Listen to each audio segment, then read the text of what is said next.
Good Going live. evening, ladies and gentlemen. Welcome to another episode, Atlantic Bushcraft Adventures. And tonight, we actually changed stride. I don't know if anybody's still on the other stream, and hopefully you found your way over here. But we did have an original topic tonight, and literally last minute, we've Ben found an interesting question, and it kind of completely changed our topic. So we're, like most times, we're just kind of making it up as we go along. But in any case, seeing it was your find, Ben, why don't you lead us into this a little? Yeah, we. I was on Facebook earlier and I seen a post, and I'm going to pull up the name. Mitchell Goodwin. He asked, "How do you deal with first real time camping by yourself, fear and or anxiety?" And I think it's a really good question. And I think unfortunately, most people treat it pretty sensibly. Some people do like to make a bit of a joke of it, but if you are camping by yourself, it can be very stressful, especially if you're not comfortable with your environment and the levels of risk that can be found in there. And of course, it varies a lot from location to location and from person to person. Um, I know someone did mention that here in Nova Scotia, we don't have a lot of very aggressive predators. So Okay, I here, think I'm good now, but there. I just want to actually bring the oh, comment okay. up. I just wanted to make sure there wasn't any of my personal information in there. Of course, I trust our viewers, but you know, all that good stuff. So, like I said, there's not a ton of really overly aggressive predators here in Nova Scotia that can put you at risk. And personally, most places I've ever camped, wildlife has been the least of my concerns. Um, I've always been a little bit more concerned about just accidentally getting injured and in how would someone find or get me out. Um, how about yourself, Robert? What would be the thing that would make you most anxious or afraid to be by yourself out there? I guess for me, much like yourself, is if something happened, am I gonna make it out all right? I mean, don't get me wrong. I think it's basic biological nature for us all to have a somewhat fear of what goes bump in the night. I mean, we're a creature that's been on the planet for a long, long time. It's part of our survival instinct. There's always that little nudge, but I think as we have developed as a species, we've kind of been able to rationalize or logicalize some of that stuff. And for me, anyway, I don't worry so much about what goes bump in the night, so much as, like you said, what happens if something happens to me. Um, am I going to be able to get out? And if I can't get out, is everything going to be fine for anybody I potentially leave behind? I know, kind of a major, deep thing, but that's really the only worries I have out there. But there's ways you can mediate that too. Yeah, for sure. I mean, one thing that comes to my mind is just your ever present now cell phone. When I first started camping, sort of out by myself and stuff like that, you didn't have access to, or the even if you could, they were expensive and much less commonplace. And a lot of times, I mean, I remember first cell phones were big bag phones and stuff. It just wasn't feasible to take them in. Now, I mean, everyone seems to have one with them all the time. So it does give you a lot of peace. It does for me, anyways, because it does give you some navigational aids, information, things like first aid, uh, all that stuff's in there, and just the ability to reach out and say, "Hey, I'm I'm lost. I'm not sure what I'm doing," and you can get some help. So that definitely has an effect on it. No, You for got some, sure. And I mean, only recently have I actually started bringing my cell phone when I go out to, and I say recently, like the last 2 years, maybe 3 years. But everywhere I always went, it was always that concern. Well, I don't have reception, so it's not going to help me anyway. But like you kind of said there, even without reception, there's still a lot of good things that your phone can do for you. Like the technology has come so far. Most of them are as accurate as a basic GPS. You know what I mean? Like they're still going to get their satellite reception. You're still going to be if you do the offline mode with Google Maps. I know you can still use a GPS. A lot of phones you can actually get GPS programs for them. and they'll still Yep. function perfectly fine without the data providing that stuff's downloaded into your phone. So as long as you know that going in, and if you're going out, you can get that information in there. It's great. And I mean, it weighs practically nothing. Batteries go forever. Well, there's always that. They should go forever if you're properly preserving your phone when you're in the woods, and maybe not exposing them to extreme heats and colds. They'll last you a good amount of time. Yes, and even charging options. We've talked about those in other shows, and I mean, we both have some of the same ones. There are plenty of options to charge them in the woods: solar panels, battery packs. I mean, there's plenty of options there. Um, and like as recently as this fall, I went camping, and don't let Chris Morsley know about this. Uh, we all left camp at the same time, and it was ridiculously foggy. And Chris and one of our other campers, Valerie, they all left early, and me and my wife and kids, we left a few minutes later. We were the last into the boats. So I pulled out my cell phone and looked at it and sort of figured out which direction we were going. And I beelined it right across the lake to where we were going. They followed the shoreline and kind of like, even though they were well ahead of us, we ended up beating them to the next portage. And it was because the cell phone gave me that accuracy. As I could paddle, I could see that I'm heading in the right direction. I just held that line. And regardless of the fact that I had no visual cues on where to go and where I was coming from, I was able to cut very straight, very easily across a lake that, otherwise I would have probably had to rely on just my gut instincts, which is, we both know almost as good, or follow the shoreline, which is, the safer, more guaranteed method, I think. No, for sure. Not to jump topic too much, but just because we do actually have a pretty good conversation going in our comments. We have a couple first timers here, as well as a question that came up, so I figure we'll address it now instead of me trying to save it to the end, because it's going further and further up the stream and it's getting harder and harder to find it. So, Bushcraft Nick, any tips for just going out for the day? I tend to go to my fort, and I'm a little nervous because if coyote or bear comes, or because if a coyote or a bear comes around. Um, I speak for experience in Nova Scotia, uh,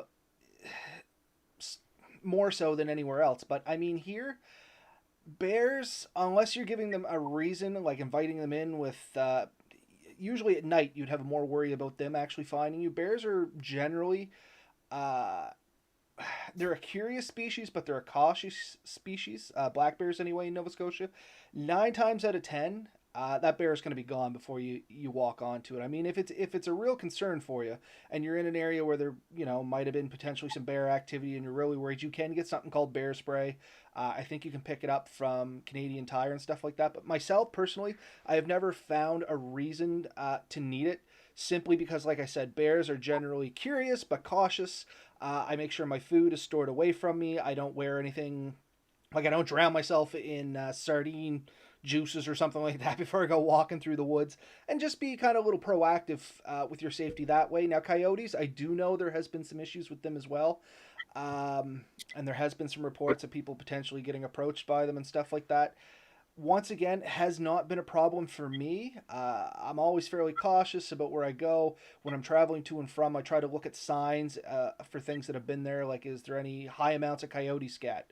If there is coyote scat, how old is it? Like, coyotes do have patterns, and I'm not an expert on that at all, but with a little research, you can figure that self out, and a little bit of knowledge on that will hopefully add a little bit of security to you for when you are traveling in the woods. But once again, if you do have that worry and you're in an area where they've been known to approach humans, once again, if you need it, places like Canadian Tire, Cabela's, things like that, you can get a deterrent spray.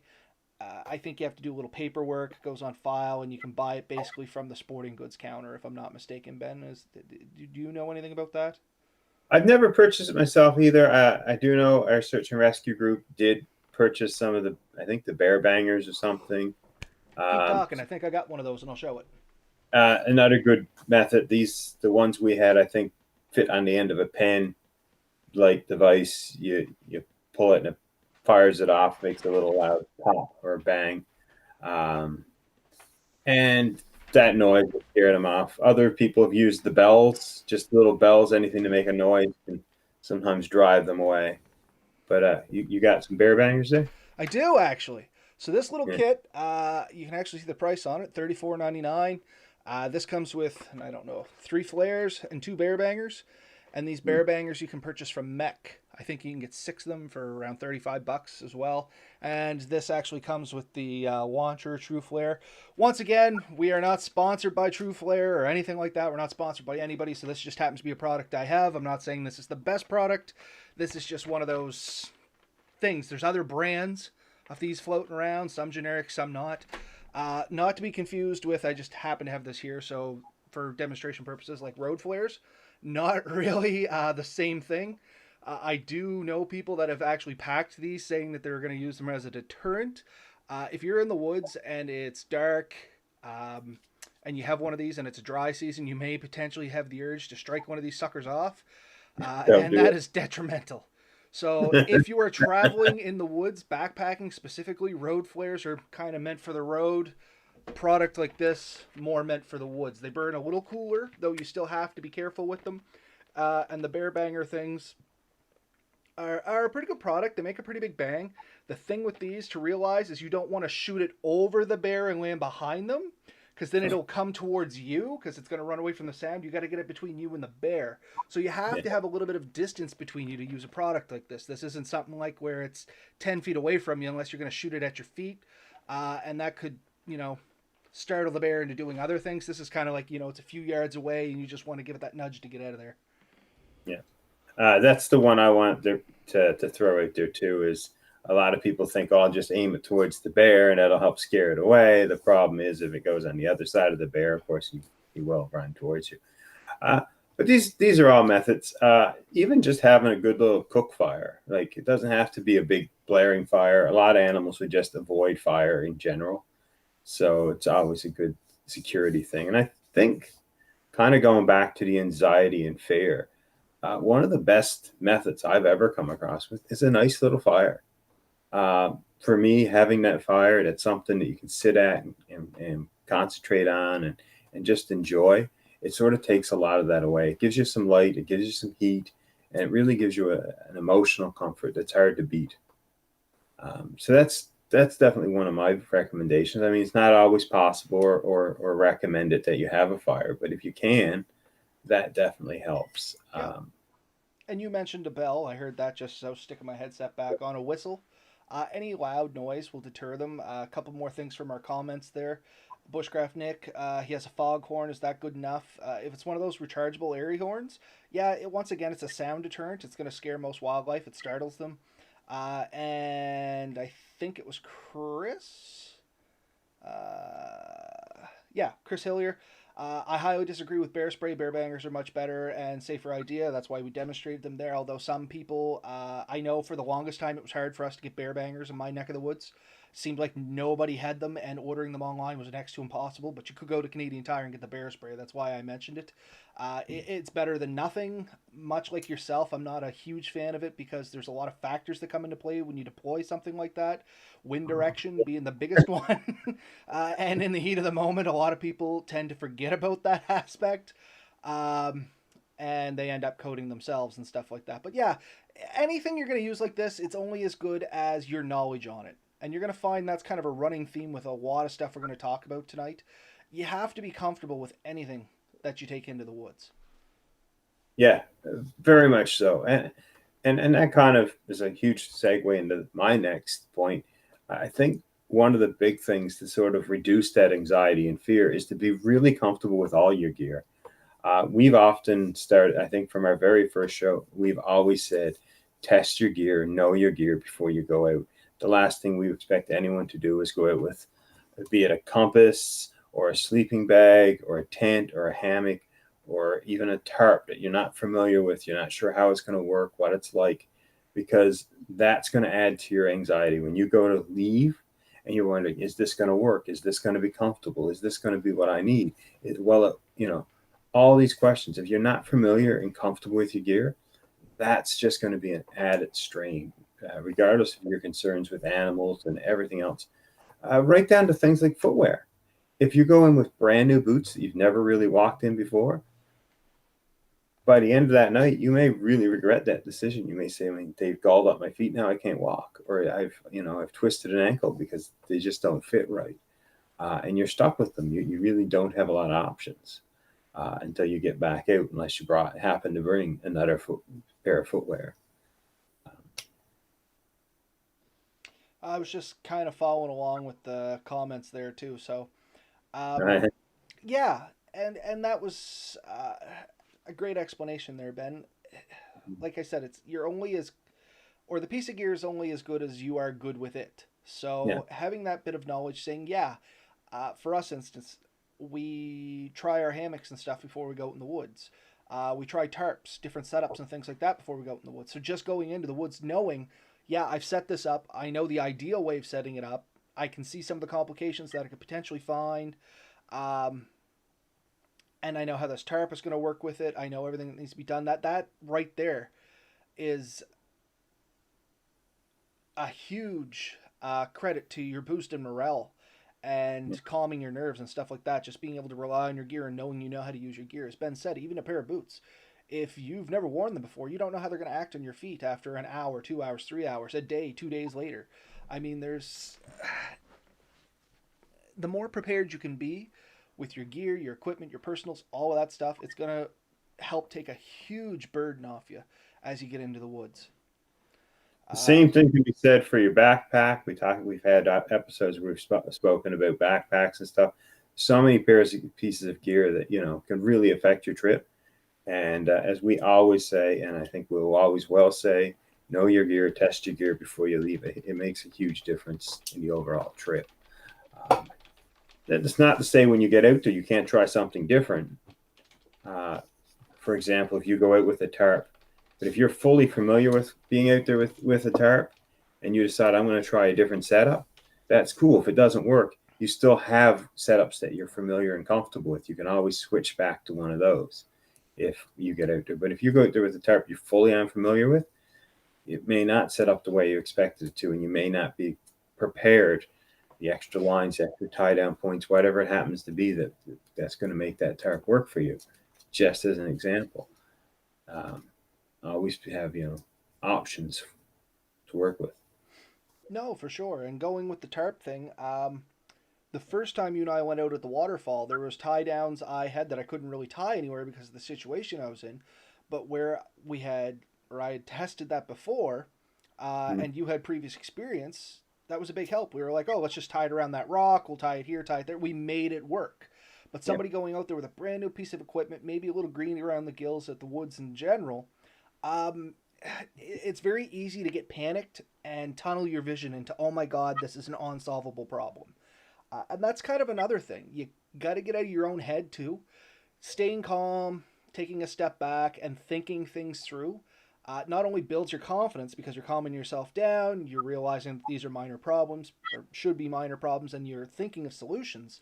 It's building that knowledge so that next time it's not that automatic blinders go on, you focus in and stress yourself out because it really is kind of a psychological snowball.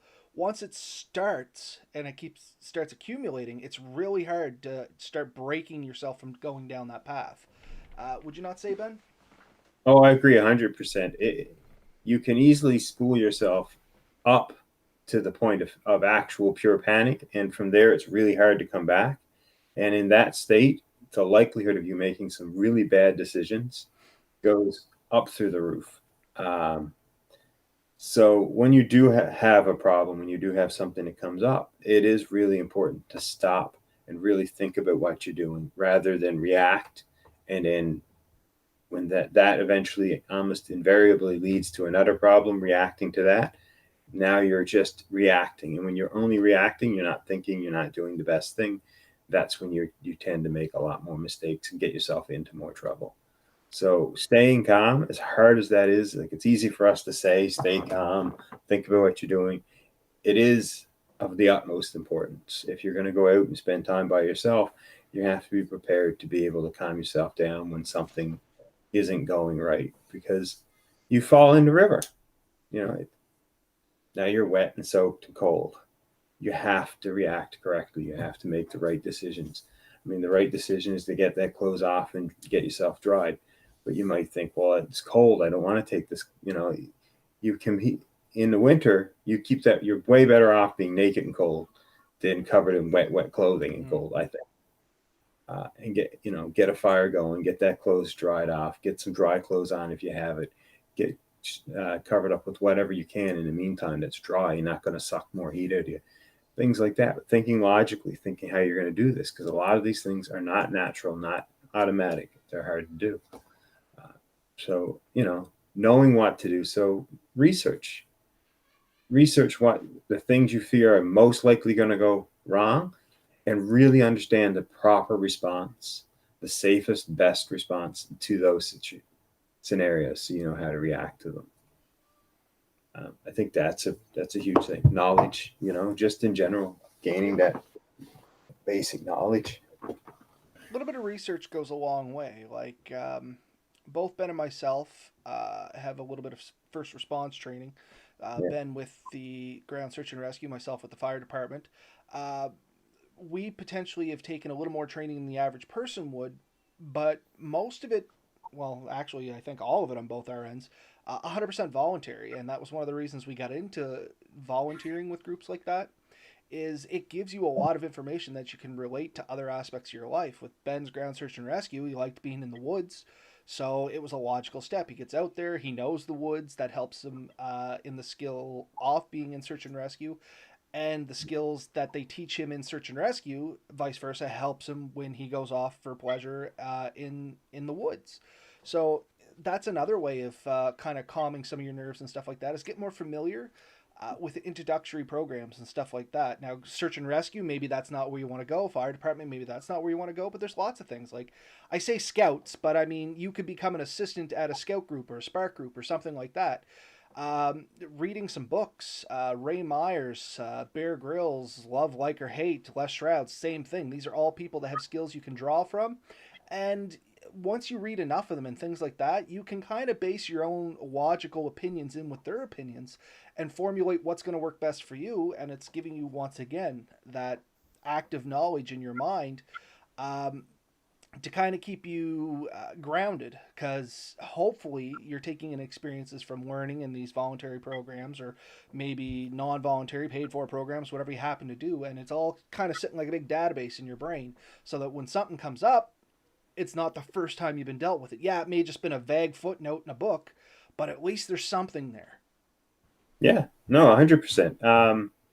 And when you started mentioning the research, I mean, both me and you do like to research a lot of this stuff. So when we find something that interests us, we tend to go on and look at, as much stuff as we can find, whatever books, material, and stuff. And I think, that's where things like the Nova Scotia Bushcraft type Facebook pages and all that, and um, come in really handy, because you can go out and ask a question and ask, how do you deal with this and what do people use, and you can learn so much just from peers and meet locals. And I think that's the other thing, is how do you deal with anxiety in the woods for the first time, is make sure that your first time isn't completely by yourself.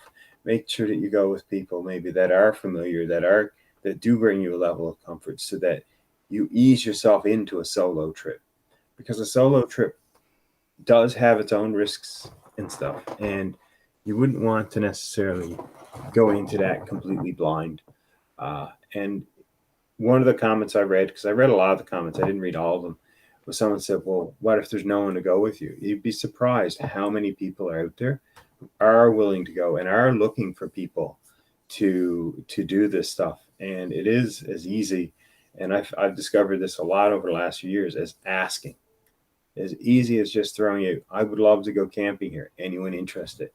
And believe it or not, it doesn't take long, and you start to get more and more people saying, I want to do that, or I'd like to do that, or I can meet you here. And you can get those opportunities. I'm not saying that meeting people online and in going in the woods is the safest thing in the world, but in my experience, it has been very rewarding, and I have suffered no ill effects from going in the woods with random strangers.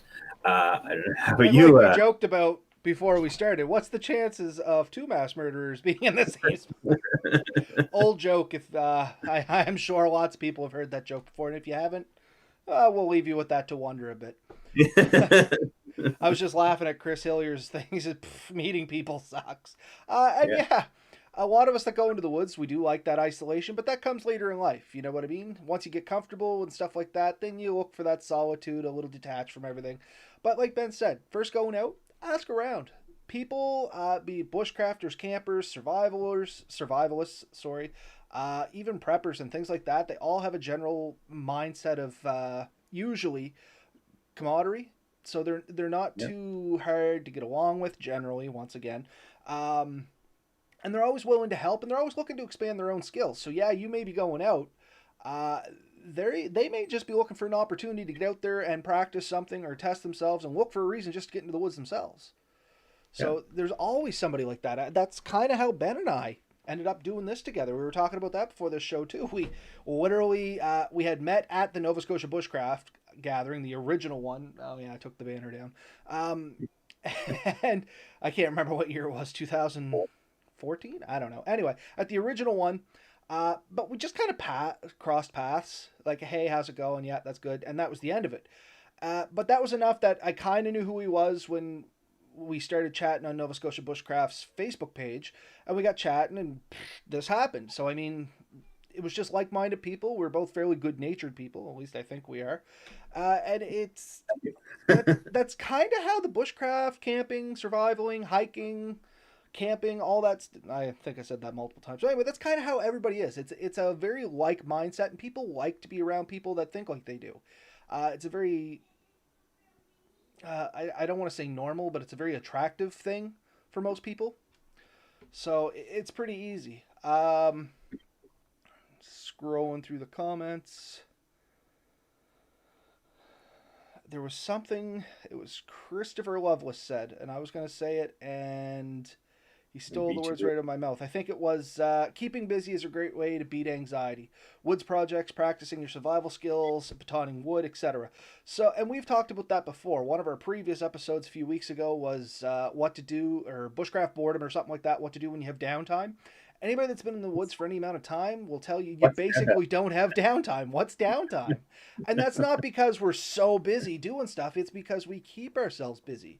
We Yeah. are proactive, not reactive, and we talked about that earlier.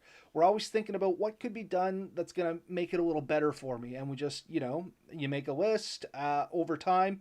You know the common things that you're going to need. You prioritize that. You know what works the best. So you're always kind of looking to that next step, uh, and that's kind of the relaxation in some of the trips I go on. It's the methodology behind it. It's just a very comfortable feeling. I feel in control of it because I do have a little bit of knowledge backing me up, at least to some degree. I'm fairly comfortable with the stuff I use. I enjoy trying things. So keeping busy kind of self empowers you and gets over that anxiety hurdle a little bit, at least. Rob Young said, with all the wood out there, you never run out of tent pegs to make There's it. always something to do. Like if you're bored, gather firewood. If it's Yeah. dark and you're bored, sort your firewood. The one No. thing you will always need when you're in the woods, providing you have a fire, is firewood. Yeah. Yeah. No. You can always make your camp a little bit more comfortable. You can build, whether it's a be small wall, another seat to sit on. Uh, there's so many little things you can do and play. If you get really bored, start making traps. I mean, that's a great skill set. The little tri stick. If you have nothing else to do, do a tri stick. And we've mentioned this 2 or 3 times. Look it up. Was it Morris Kaskansky? Yeah, I can't pronounce his last name, Ben. I'm dyslexic. You know that's too many eyes for me. Yes, I know. But he has it. Google it, you'll find it. Tri stick Morris. It'll come up. Guaranteed. It's just a little stick with different types of cuts. Just figure sevens. You're all these little shapes, different angles, notches, different methods of taking things out of the wood and shaping it. But each of these specific cuts can be used in making things like deadfall traps and figure four traps, things like that. It's a very useful little thing. if you do kind of feel that you are kind of to the point where you are getting uh, anxiety or fear, it's starting to cause a panic, is sit down and do something you know you can do. And that might be just sit there and carve.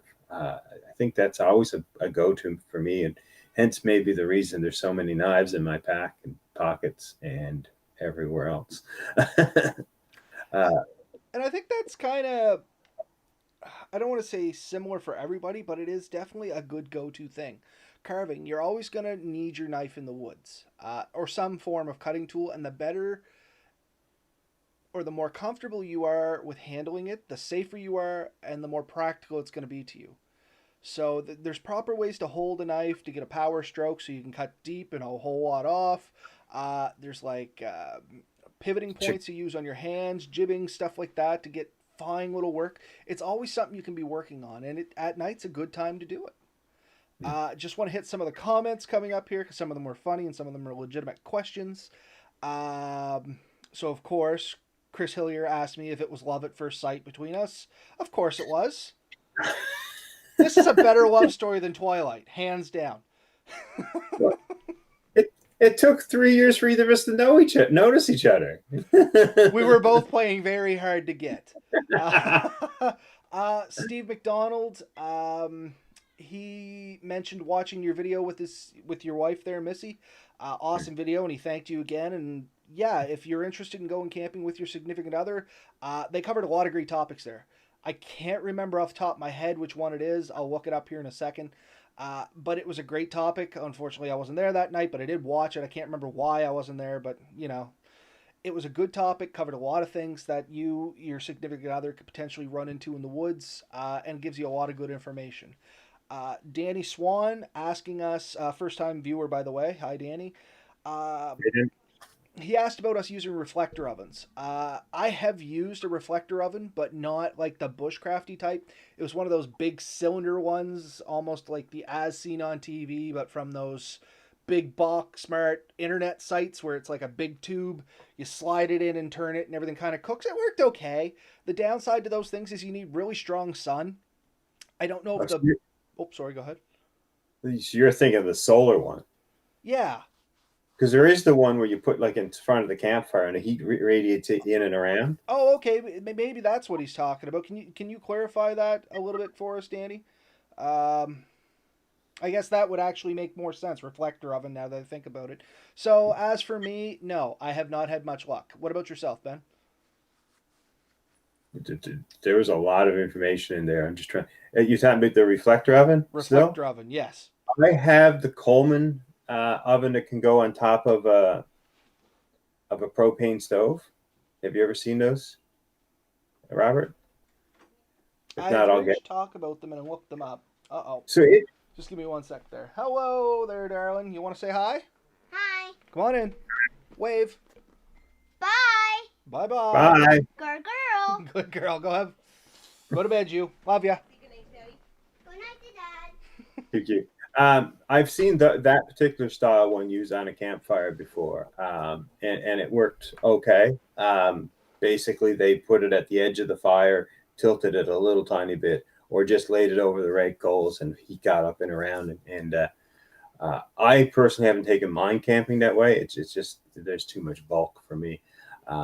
But the couple that I seen do it, they did muffins one night. They did little pies, I think.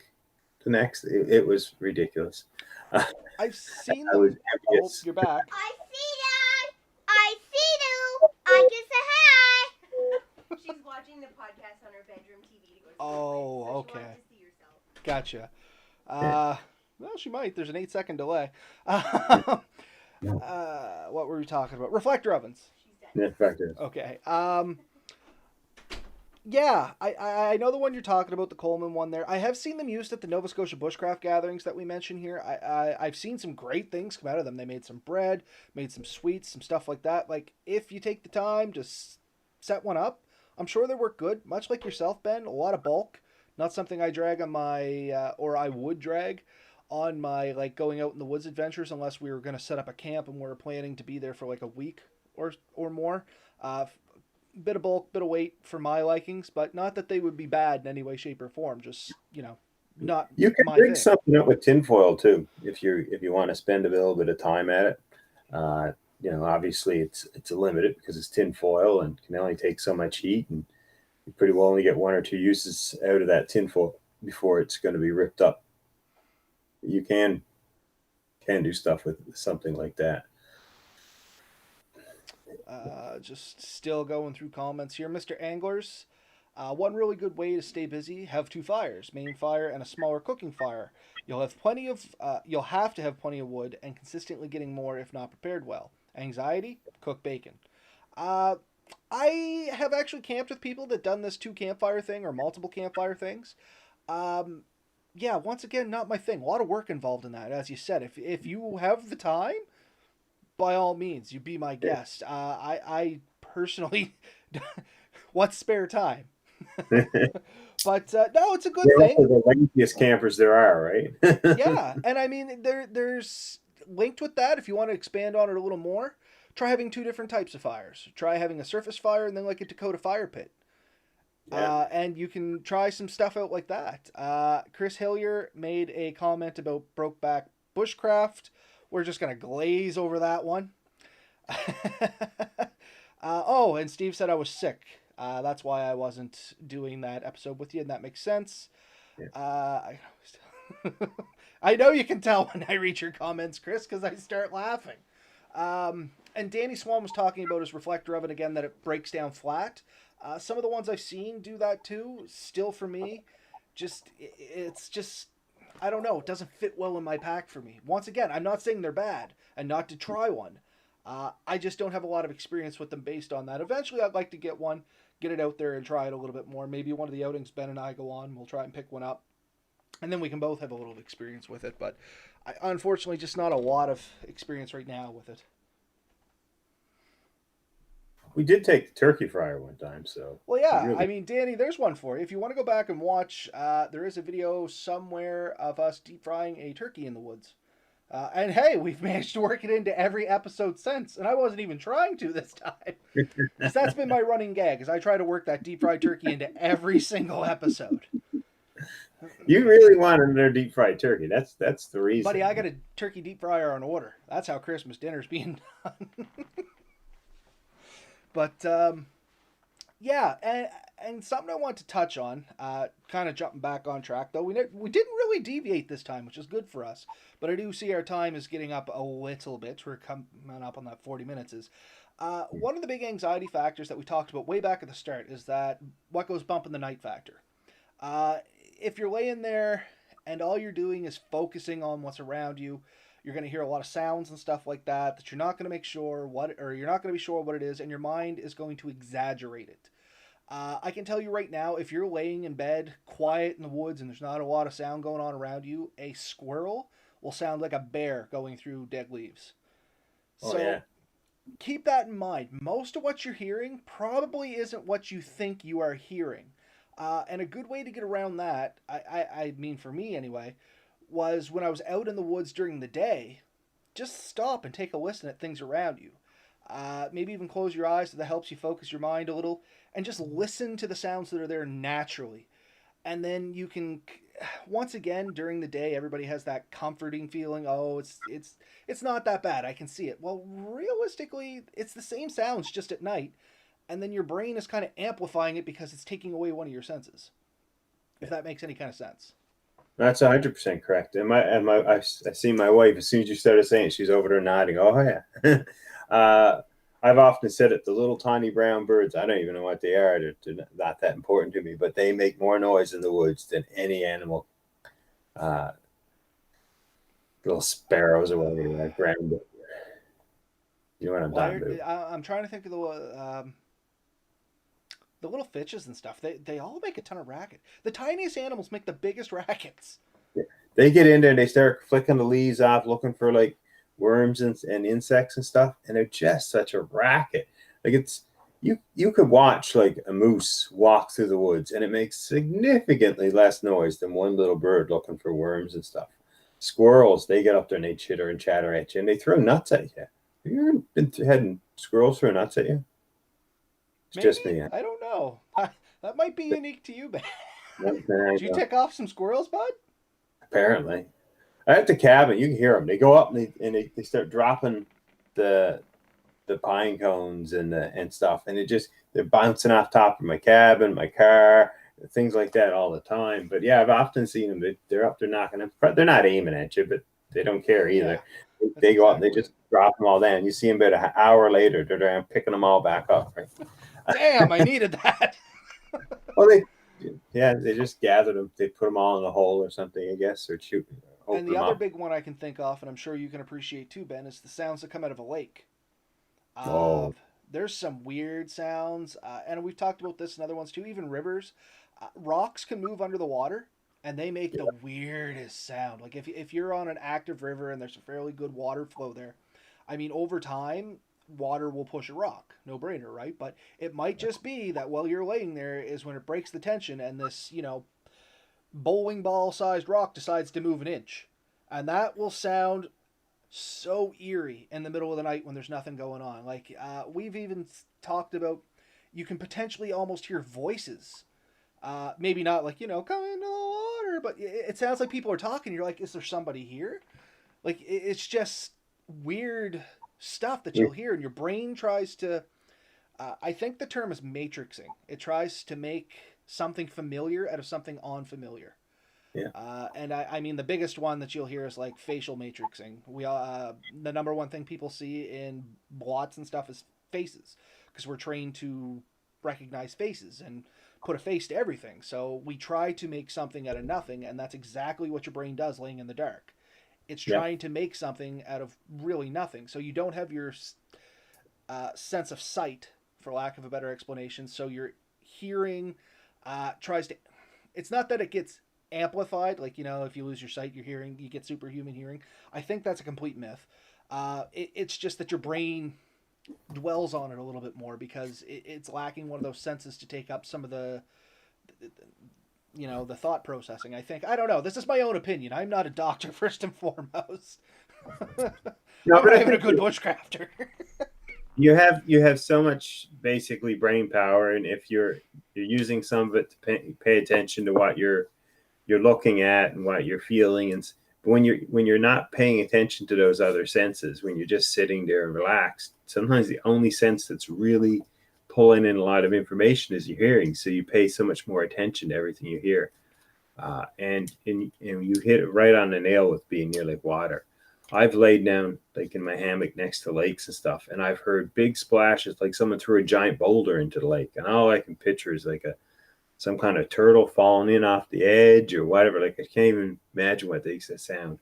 Beaver slapping their tails, loons and ducks splashing around and stuff, fish jumping in and out of, or not out, but like breaching, stuff like that. There's so much going on in a lake at night. Like every animal's coming in to drink and stuff. You hear so many noises. It's just unreal. When you become comfortable with it, it's kind of interesting. You start trying to figure out what it is. But when you're uncomfortable, you're still trying to figure out what it is, but you're panicking, thinking it's something bad. I think as you get more comfortable with it, it's not what is it bad, but what is that? Like you're just trying to figure it out as a more of a curiosity thing. So in the end, like for the first time, I can't tell you what's going to get rid of it all. But as you get more and more experience, those anxieties and fears will get significantly less, to the point where you'll eventually be like myself and Robert, and it's not as big a deal. Not to say that we never hear something like, "What was that? That was weird," but it's much less, very rare, and we don't go in with the anxiety. Now, we would only potentially get anxiety if things have gone really wrong, and now we're starting to worry about getting out. But generally, it's our worry is much more about. And I said I was going to say this is when it's time to leave, because it does when you get used to it. It's very enjoyable in there, and you're thinking, oh, if it's nice like today, I want to do another day. I want to do more. I don't want to go back to work sitting at a desk dealing with people when I can stay here and watch the sunset and listen to the birds and see that, like the deer drinking out of the lake or the eagle catching a fish. Like, these are amazing things, and they occupy your mind when you're out there. So I can see the anxiety being much stronger. In fact, before you get out there, once you get out there and you're doing things, I think the anxiety will naturally clear itself for the most part. Hmm. It's going to be bigger the longer you put it off. So it's one of those things is prep yourself, like, understand your gear and all that, arm yourself with some knowledge, but don't keep putting it off. Get out there, do things. And anything you can to get more and more used to it. You know, it might start with smaller trips, shorter trips, trips closer to home or your vehicle, so you know you have a backup, you have a way out, and just go a little bit further each time, and you'll get more and more comfortable with it.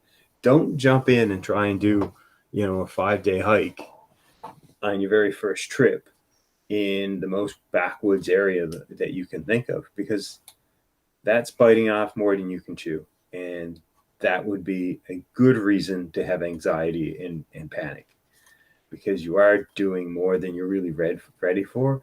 And I can understand why you would feel panic. But doing a trip that's only, you know, within walking distance of home, you know, if things go wrong, you're just going to walk home. Nope, couldn't agree more on that. Yeah, I really can't add anything to that. That was very well summed up, Ben. Good job. um, let's see. Flipping through the comments. Had a squirrel stuff throw on me this morning. Chris Hillier. See, uh, it's not just me. Danny Swan. Frozen lakes can sound like earthquakes. They can Oh, sound like a lot of stuff. If you're sleeping beside a lake, or if you decide to bed down on a lake, which I made the mistake of doing once, good frozen lake, but literally, if like you get the pressures and stuff like that, they'll especially if it warms up or cools down a little bit, and it doesn't have to be warm up a lot. Um, you get a little bit of expansion, you'll get one of these big thermal cracks or something going through. And man, it'll shake the entire lake. It'll sound like an earthquake. I've had them sound like laser guns going off in the yeah. middle of the night. And you're like, what in the heck is that?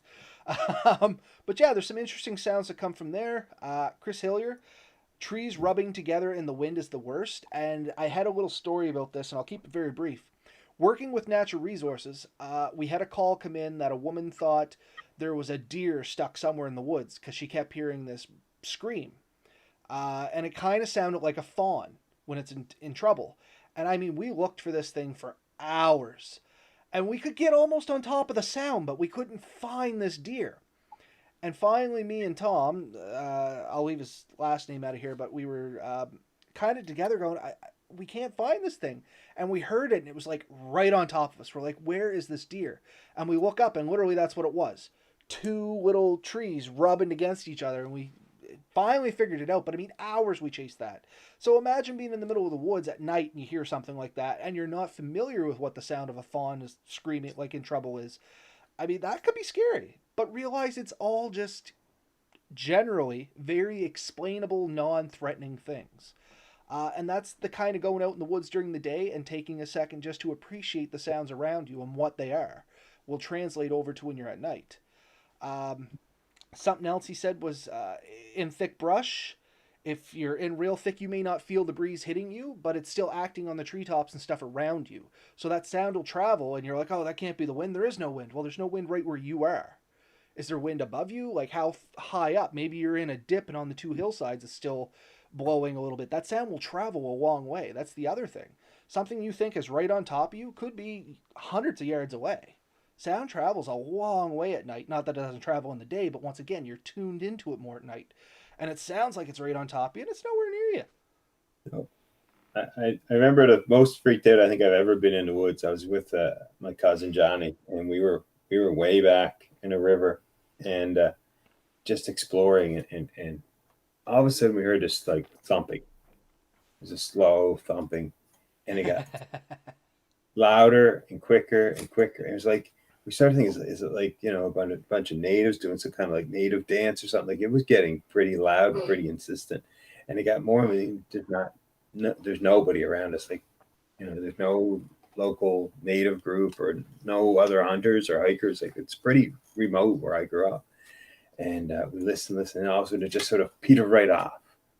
And we were freaked right out. So we went home. We didn't rush home, but we did go home. And I was mentioning to my father. My father started laughing and laughing, just like you did, right? He said, "That's a grouse." It's like, a grouse, a little tiny bird made all that. And I said, "Oh yeah, yeah." Yep.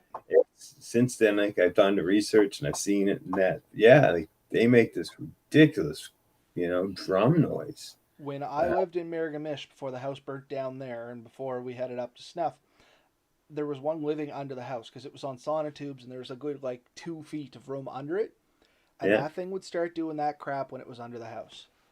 You want to talk about noisy? It's hard to believe that a bird, literally this big, like we're talking like a softball sized bird, can make that kind of drumming sound.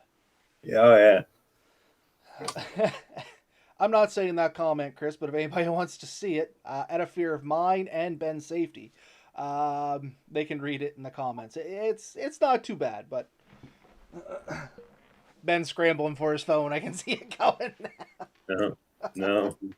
Cool. But yeah, I mean, the number one thing. Chris is just jealous of us. You know that, right? Oh, I know that. I suppose a little splash of rum or whiskey certainly could certainly help. To each their own. However, in my experience, it doesn't help. The old saying is liquid courage. That's only good if you have an ends to it. If you're still just laying in the woods, now you're panicking and drunk.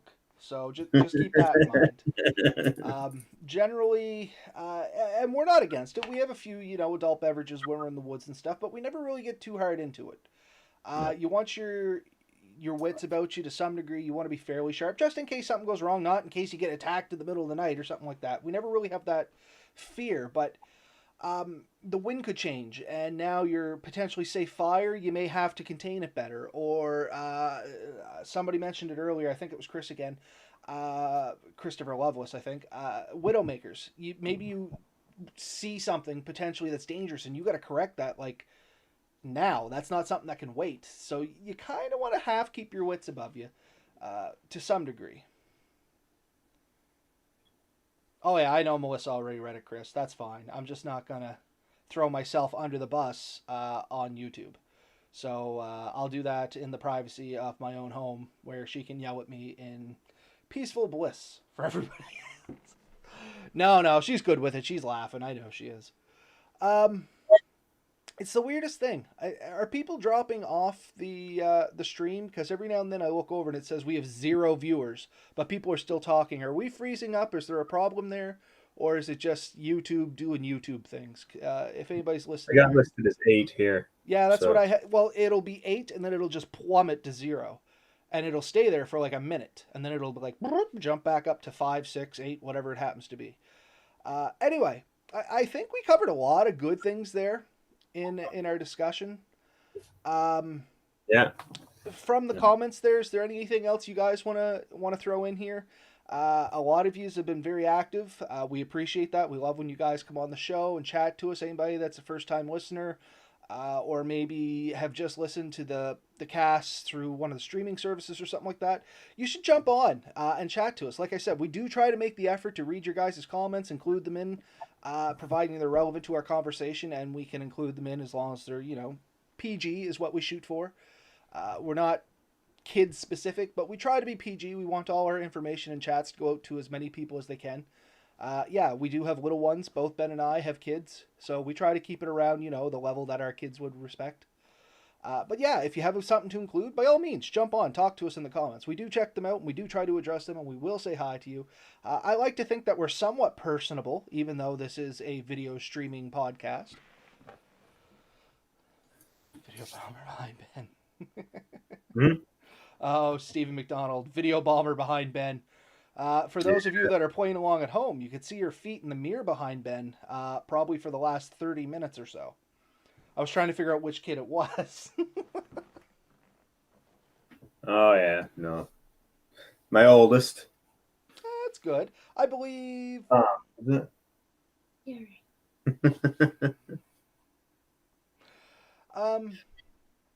So yeah, I think that's basically my spiel on anxiety in the first time in the woods. I don't.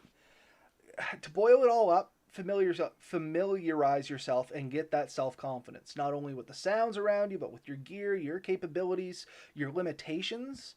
Knowing your limitations is just as good as knowing what you can accomplish safely, because it gives you something to build on. It gives you, it kind of gives you that safety buffer. Uh, Yeah, I agree 100%. Getting out there and just getting comfortable is the biggest thing. And some child brought it in. Why are you interrupting me in my podcast? Does anyone want an extra daughter? I'm selling one cheap. No, you're not. No. oh, we kid, but No, I do love them I from a think you friend. guys did. I can't remember if it was her, if it was. Yeah, I think it was her. You guys did an episode by yourselves there way back at the start. Yeah. Didn't you? So, yeah, once again, if anybody's interested in camping with their kids, Ben and his daughter there did a really good episode on that way back somewhere at the start of the series. I can't even remember what it was now, but it was probably within the first 20, I think. Yeah, as I was thinking, under 20.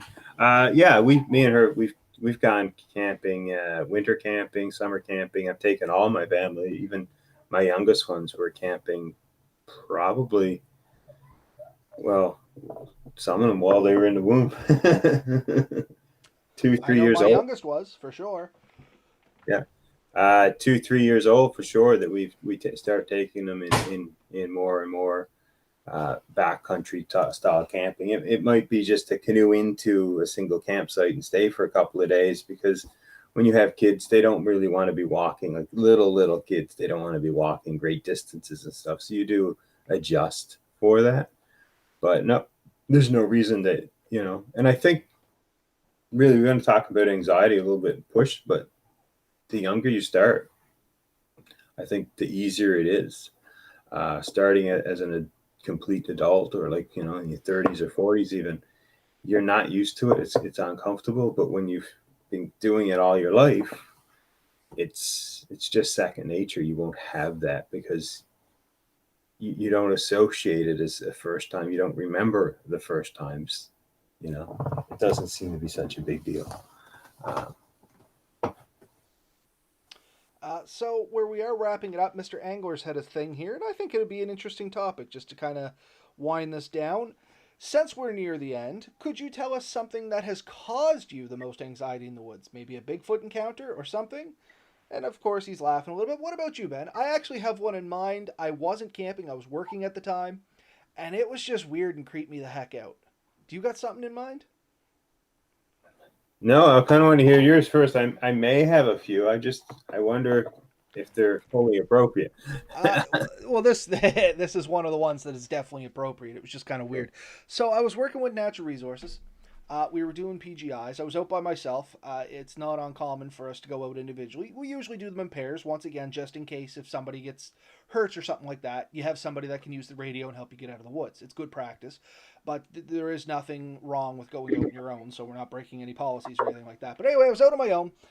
It was one of the ones in Sheet Harbor. I can't remember the one, and I probably wouldn't give the name of it anyway if I could remember what one it was. But it was somewhere out the back end of Sheet Harbor, and I was going through the woods, and probably around the 500 to 600 meter mark, I came. It was relatively thick, really thick brush, a lot of softwood, small spindly stuff, hard going. And around, like I said, the 500 to 600 meter mark, I came to this opening, and this opening was probably about as big as my room here, so maybe let's say 20 feet in diameter, and or 20 feet radius, I guess. No, diameter. I was right. And it was almost perfectly circle, which was kind of weird in the middle of this thicket. It was almost like somebody had plucked this spot out. And in this thing, there was like all of this fur and bones and stuff like that. And all initially, when I seen it, I was like, oh, it's just some coyotes were eating or something like that. But then I got looking at it a little harder, and it was just weird. Like the bones were laid out in such a way that it didn't look like if something was eating it would be natural. And the hair was very sporadic. The way it was going out, it wasn't like something was eating it. It was just something I had never seen in the woods before. And I mean, it probably was some sort of feeding ground for something. It's just something I hadn't recognized before, and I was still fairly young at the time. I was probably only 22, maybe. Um, and it was just one of those like, what in the heck did I get myself into here kind of dealios, and I just couldn't logically come up with something to make this all make sense because, as I said, the fur was off. It didn't look like a predatory eat. The bones were laid weird. It wasn't like they were just strung out. There was kind of purpose to them. They were almost sorted. It was just kind of weird.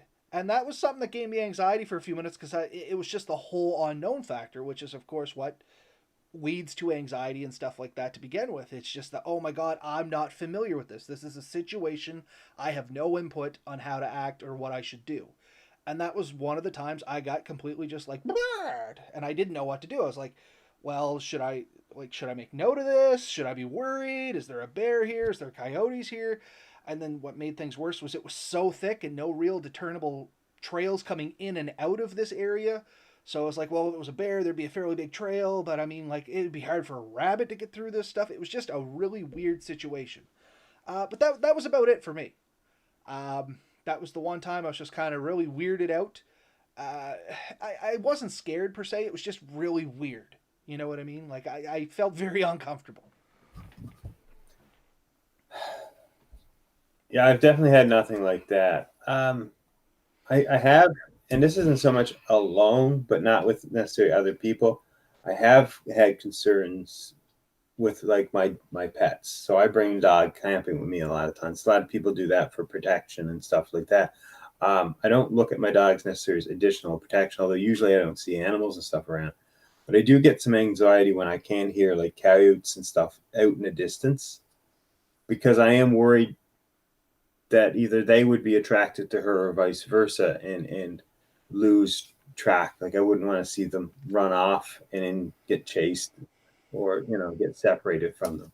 So I do worry sometimes a little bit with that. Other than that, generally, I'm not. The other closest thing is ticks. I really don't like ticks. So when I see ticks, I get a little anxiety there and want to get away from that particular area and make sure I'm clean. There's none left on me because that bugs me. But no, I don't have a lot of really weirded out situations where something just that at least that comes to mind right now. And like I said, that was the weirdest one for me. I have the advantage of I've walked a lot of the woods here in Nova Scotia because of my previous employment with natural resources. I had the pleasure of doing PGIs for 3 different areas: Sheet Harbor, Middle Musquodoboit, and Musquodoboit Harbor. Um, and I mean, it gave me a lot of experiences into places where not a lot of people have been. So if you are somebody that frequents like trail walking like that, you're probably going to be a little bound to more often to see some odd things. But once again, if you kick back and relax, there's probably a real logical explanation about that. Like I said, in hindsight, mine, it was a feeding area for something. What? I'm not sure. But I mean, it was definitely a feeding area. I don't think it was a Sasquatch or anything like that. It was just a weird situation. Now that I've seen it, if I stumbled into another one, I'd actually be more confident about the first one because then I'd have 2 similar instances. And like Ben said through this whole thing, that's the thing. The more used to it you get, the less it becomes anxiety and the more it becomes curiosity. Yeah, yeah, no, very much true. Fear for ticks: bring some animal shampoo with you. Use it daily. The oil prevents the ticks from sticking. Eh, I don't think I've heard that before. Is there any truth to that, Ben? I've never tried that particular method. I know, like we use gators, regular fly dope, but every now and then I find, regardless of what you use, sometimes they still end up on you. For me, I think I've always removed them before they've bitten. Uh, but like I can think of at least 1 or 2 camping trips where we discovered one during the day, and then later on that night, I still feel them crawling over my body. I'll get up. I got up 2, 3 times. As you got to check me. She check. No, no, Ben, there's none on you. Check me. I'll check her. No, there's none on you. Go back to bed. Wake up a little later. Yup, there's something. So not to make it weird for you or to give you the heebie-jeebies, Melissa and I have gone camping, had Yeah. ticks on us, done thorough tick checks. Same thing halfway through the night. Oh, I just don't feel right. Check each other again. In the morning, find a tick in the bed. Yeah. Yeah. All Just not long ago either, we found a tick crawling up my arm when I had it above my head, just laying in bed watching TV. And neither of us had been in the woods at that point. It was just in the bed. Neither of Oh, us had yeah? been in the woods for like 2 weeks. This tick just Wow. wandered into the bed. I don't know if it came in on one of the dogs or what the deal was, but it was creepy. Yeah. But yeah, the ticks for me were always kind of a weird point too. I never really liked them. I got a little bit more used to them when I worked with DNR because people would, once upon a time, you could bring a tick into DNR and we'd take a look at it and give you a little info on it if we could. And then it moved to, I think, the Museum of History, and now I don't know who's doing it. But yeah, they're just a gross little critter. Nothing that, shoves its head directly in its body, in your body, and pulls your blood out. It's just creepy. Tick check. My wife's over there. Nah, but a slug will drive her right into the woods. So she doesn't mind the ticks as much, but slugs are her thing. I guess we all have something, I guess. But yeah, once again, it's the more you're familiar with it, the less it becomes a problem. I think Steve wants to go camping with you, Robert. I know, I've been reading the comments. I'm actually kind of excited.